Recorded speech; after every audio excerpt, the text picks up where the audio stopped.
So you want to buy a rental property, but you have no idea where to start or if it's really a good idea. Well, today we're going to be breaking down how it's helped millions of people earn generational wealth and also what you should be looking for when you start the process. Let's go. So why a rental property? Well, because it helps you earn money passively. Now, I'm using air quotes because at least in the first few years of owning one, you're going to be pretty heavily involved. In short, rental properties are a great way to increase your monthly income and overall net worth. When you buy a house and live in it yourself, you're not really earning money. Yes, you're earning equity, but that really only comes into play when you sell it or you refinance the property. However, when you buy and rent out a rental property, if you're doing it right, you should be earning money each month from rent and growing equity over time. Eventually, over time, as you save money from your normal job and through your investment property, you're able to buy another property, and then another, and then another. And soon you're making enough money from your rental property to increase your income significantly. Sometimes it's even enough where you can actually replace your normal income, meaning you can quit your job at any point. Now that was a very basic explanation of why people buy rental properties, and by no means is it easy, like what they say on social media and YouTube. Having a rental property and eventually a portfolio can take a lot of time and effort and hard work. You need to know a lot of things about the market, about the rental properties, about the law and all that stuff, which we're going to be explaining in today's video. But the overall numbers we're going to be talking about in another video, which is the appreciation, the depreciation, the tax benefits, and all of those other great things. I will break down the numbers in a different video, but now we're going to be talking about the factors you need to consider when looking for a rental property. Now, location is a big one. You need to buy a rental property in an area that you feel comfortable in and that you know the numbers are going to work. Especially you want to know the area. So for the beginning, for new people in the rental property industry, that could be buying a rental property down the street or 15 or 20 minutes away. So if something happens, you know you can go there and deal with the problem. However, for more seasoned rental property owners, that could be owning something in a different state or across the country because they have the proper systems in place with the proper, electricians and plumbers and property managers that if something goes wrong, they rely on them to do their business because they're professionals. Now, property condition and history is another big one. How old is the boiler, the roof, the furnace, the siding? When was it built? Are the additions legal? Are there any liens on the property? Is it a fixer-upper that needs a little bit of cash? Do the appliances need replacing? Is the well dry? And how's the septic tank? The more you know about the property, the better prepared you can be for something to go wrong or break. Because it's not if, it is always when. Knowing the local rental market is another big thing. So knowing what rent you can get in the specific area you're potentially going to be buying in.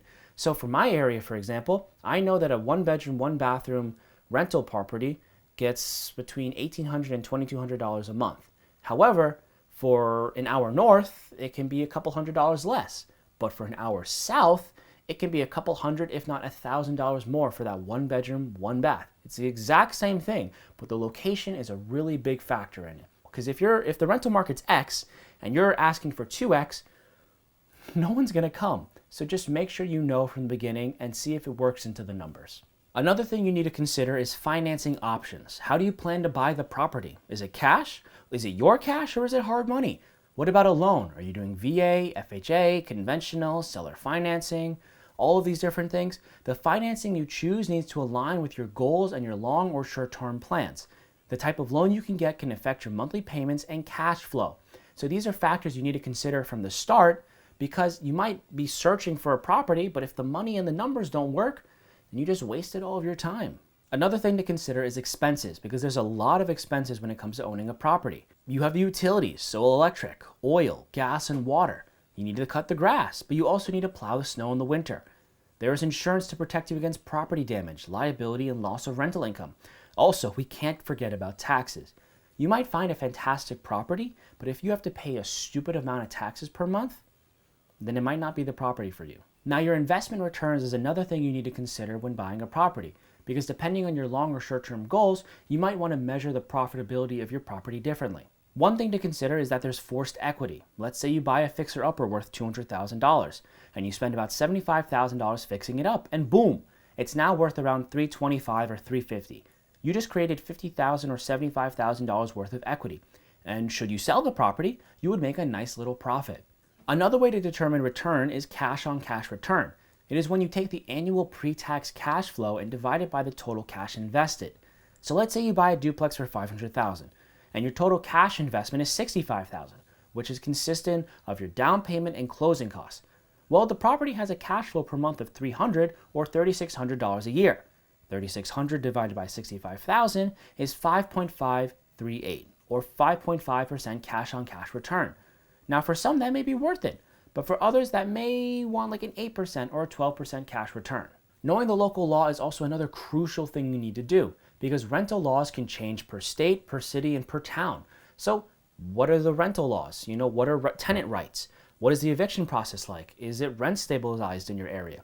Knowing these things is very crucial because you're going to have to deal with them potentially at some point.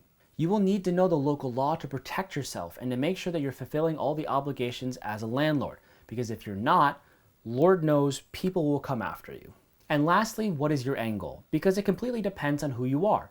Do you want to sell it in a couple years to buy a bigger property or a bigger property? Do you plan to keep it forever and give it to your kids and then your grandkids? Do you plan to rent it out and then eventually retire to the property? Who knows? Completely depends on who you are and what your goal is. But having a goal from the start means that you're working towards your goal. But if you don't have a goal from the start, you're kind of just, doing your thing until you figure something out later in life. Buying your first rental property can be the exciting first step on a long journey towards financial freedom. However, do not be blinded by the lights at the end of the tunnel. You want to make informed decisions because this is a lot of money we're talking about. So approach this process with excitement, but with also a solid plan. And with that, I'm Evan, and thanks for watching.